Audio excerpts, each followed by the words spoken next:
चलिए सीधे मुद्दे पर आते हैं। आज के इस विश्लेषण में हम एक ऐसे विषय पर बात कर रहे हैं जिसने पूरे देश में हलचल मचा दी है। मई 2026 का नीट यूजी पेपर लीक। ये कोई आम विवाद नहीं है, ये भारत की सबसे बड़ी मेडिकल प्रवेश परीक्षा से जुड़ा मामला है।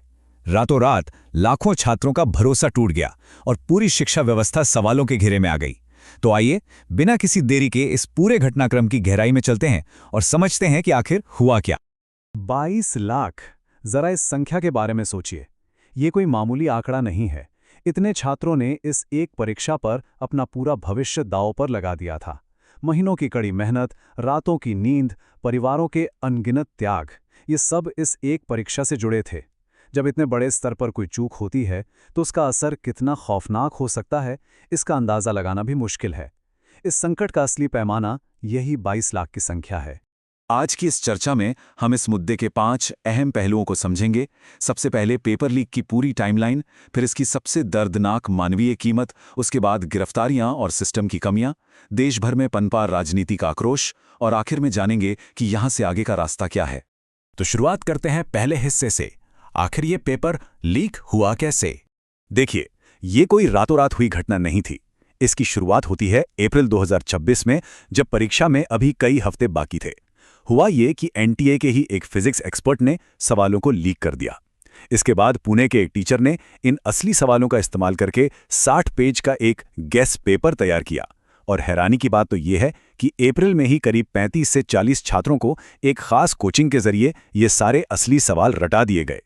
फिर 3 मई को हमेशा की तरह परीक्षा हुई, लेकिन जब इस पूरी साजिश से पर्दा उठा तो 12 मई को एनटीए को ये पूरी परीक्षा ही रद्द करनी पड़ी। ये पूरी टाइमलाइन साफ दिखाती है कि सुरक्षा में कितनी बड़ी सेंध लग चुकी थी। अब आते हैं दूसरे पहलू पर, और सच कहूं तो ये इस पूरे मामले का सबसे तकलीफदेह हिस्सा है, इसकी मानवीय कीमत। इस पूरी त्रासदी का असली दर्द इस एक लाइन में छिपा है। ये सिर्फ संख्याएं नहीं हैं, ये सपने थे। जब टीवी या अखबारों में परीक्षा रद्द होने की खबर आती है तो वो बस एक प्रशासनिक फैसला लगता है, लेकिन बंद दरवाजों के पीछे वो लाखों टूटे हुए सपने होते हैं, परिवारों की उम्मीदें होती हैं, जो अचानक पल भर में अंधेरे में डूब जाती हैं। इस फैसले का असर असल जिंदगी में कितना भयानक था, ये कुछ घटनाओं से साफ हो जाता है। राजस्थान के सीकर के 23 साल के प्रदीप मेघवाल की कहानी ही ले लीजिए। उसे पूरा यकीन था कि वो इस बार 650 नंबर ले आएगा। उसके परिवार ने उसकी कोचिंग की फीस भरने के लिए अपनी जमीन तक बेच दी थी, लेकिन जैसे ही परीक्षा रद्द होने की खबर आई, वो अपने कमरे में मृत पाया गया। इसी तरह दिल्ली के आजादपुर की एक 20 वर्षीय छात्रा जो 3 साल से दिन रात एक कर रही थी, वो भी इस सदमे को बर्दाश्त नहीं कर पाई। यूपी के लखीमपुर खीरी के 21 वर्षीय ऋतिक मिश्रा और गोवा के एक 17 वर्षीय छात्र की कहानियां भी बिल्कुल ऐसे ही हैं, बेहद दर्दनाक। इन सभी को भरोसा था कि वो इस बार परीक्षा निकाल लेंगे। ये इस बात का सबूत है कि हमारी व्यवस्था में छात्रों पर मानसिक दबाव किस हद तक हावी है। अब बढ़ते हैं तीसरे हिस्से की तरफ। इतनी बड़ी मानवीय त्रासदी के बाद सवाल उठना लाजमी था। फोकस पीड़ितों से हटकर सिस्टम और नेशनल टेस्टिंग एजेंसी यानी एनटीए की कार्यप्रणाली पर आ गया। मामले की गंभीरता को देखते हुए फौरन एक्शन लिया गया और जांच सीबीआई को सौंप दी गई। 16 मई को पुणे की बॉटनी टीचर मनीषा को गिरफ्तार कर लिया गया।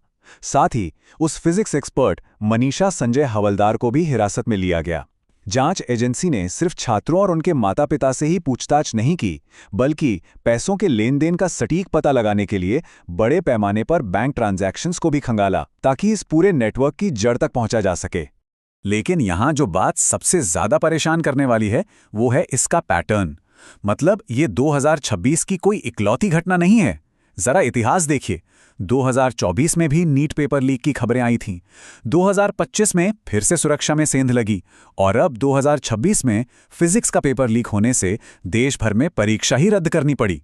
विशेषज्ञों का साफ मानना है कि 2017 में जिस एनटीए को परीक्षाओं में सुधार और मानकीकरण लाने के लिए बनाया गया था, वो लगातार 3 सालों से सुरक्षा बनाए रखने में पूरी तरह फेल साबित हुआ है। ये सिस्टम के कुप्रबंधन का एक बहुत बड़ा उदाहरण है। और इसी से जुड़ता है हमारा चौथा बिंदु, विरोध प्रदर्शन और राजनीतिक आक्रोश। इन लगातार हो रही चूकों ने देश भर में गुस्से की लहर दौड़ा दी। ये गुस्सा सोशल मीडिया पे साफ देखने को मिला। कॉकरोच जनता पार्टी यानी सीजेपी के संस्थापक अभिजीत दिपके ने एक बड़ा ऑनलाइन अभियान शुरू किया। उनके एक वीडियो को 12 मिलियन से भी ज्यादा व्यूज मिले। देखते ही देखते इंटरनेट पर एजुकेशन मिनिस्टर रिजाइन ट्रेंड करने लगा।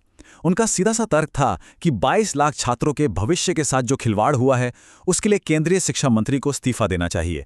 हालांकि दिलचस्प बात यह रही कि इसके तुरंत बाद सीजेपी का एक्स अकाउंट रोक दिया गया, उनके बाकी सोशल मीडिया हैंडल्स ब्लॉक कर दिए गए और उन्हें धमकियां भी मिलने लगी। ये दिखाता है कि कैसे जवाबदेही मांगने और प्रशासन के बीच सीधा टकराव चल रहा है। अगर आज की स्थिति देखें तो मामला पूरी तरह से दो हिस्सों में बटा हुआ है। एक तरफ छात्र संगठन है जो सिर्फ री एग्जाम नहीं चाहते। उनकी मांगें बहुत स्पष्ट हैं। एक निष्पक्ष और संपूर्ण जांच हो, एनटीए का पूरा पुनर्गठन हो, शिक्षा मंत्री इस्तीफा दें और शिक्षा प्रणाली में बुनियादी सुधार किए जाएं। वहीं दूसरी तरफ अगर हम एनटीए की आधिकारिक प्रतिक्रिया देखें तो उनका फोकस मुख्य रूप से 21 जून 2026 को दोबारा परीक्षा कराने पर है। इसके साथ ही उन्होंने एक जीरो ट्रस्ट नीति लागू की है जिसमें परीक्षा केंद्रों पर भारी निगरानी और सोशल मीडिया मॉनिटरिंग शामिल है। एक तरफ व्यवस्थागत बदलाव की मांग हो रही है और दूसरी तरफ सिर्फ सुरक्षा कड़ी करने पर जोर दिया जा रहा है। इस मुद्दे ने राष्ट्रीय राजनीति में भी भूचाल ला दिया है। तमिलनाडु के मुख्यमंत्री सी जोसेफ विजय ने तो यहां तक मांग कर दी है कि इस केंद्रीकृत नीट परीक्षा प्रणाली को ही पूरी तरह से खत्म कर देना चाहिए। इसके अलावा कई राज्य सरकारें अब इस बात पर जोर दे रहे हैं कि उन्हें अपनी अलग मेडिकल प्रवेश परीक्षा आयोजित करने की छूट मिलनी चाहिए।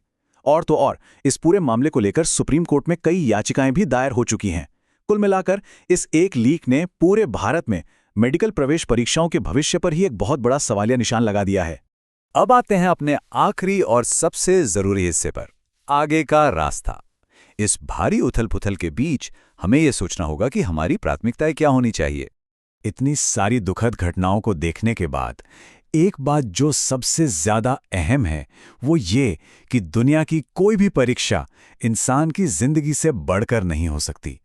अगर कोई भी छात्र इस वक्त पढ़ाई के दबाव या असफलता के डर से जूझ रहा है तो ये याद रखना बहुत जरूरी है कि एक परीक्षा के नतीजे किसी की काबिलियत या उसकी जिंदगी की कीमत तय नहीं कर सकते।